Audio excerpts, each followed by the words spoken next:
சொல்லி அனுப்பிடும். இவங்க என்ன நினைச்சிட்டு இருக்காங்க, இவ புறஜாதியா இருக்கிறாளே, அதனாலதான் அந்த பெண் கிட்ட பேசுறதுக்கு இயேசு விருப்பப்படல போல இருக்கு அப்படின்னு நினைச்சிட்டு இருக்காங்க.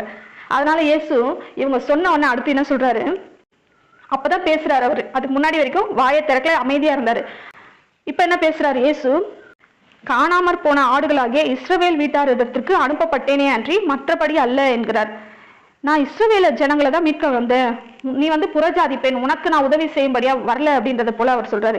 இந்த வசனத்தை சிலர் எடுத்துட்டு என்ன சொல்றாங்க, இயேசுவே சொல்லியிருக்கிறாரு இஸ்ரவேல் ஜனங்களுக்காக தான் அவர் வந்திருக்கிறாரா, மற்ற யாருக்காகவும் அவர் வரல அப்படின்றது போல. ஆனா அது உண்மை கிடையாது. அவர் எதுக்காக அப்படி அந்த இடத்துல சொல்றாரு, எதுக்காக அப்படி சொல்றாருன்னு பார்த்தா, அவருடைய சீஷர்களுடைய இருதயத்துல அதை தான் நினைச்சிட்டு இருக்காங்க. அவ ஒரு புறஜாதி பெண், இவருடைய ஆசீர்வாதம் எல்லாம் அவளுக்கு கிடையாது அப்படின்றத அவங்க நினைச்சிட்டு இருக்காங்க.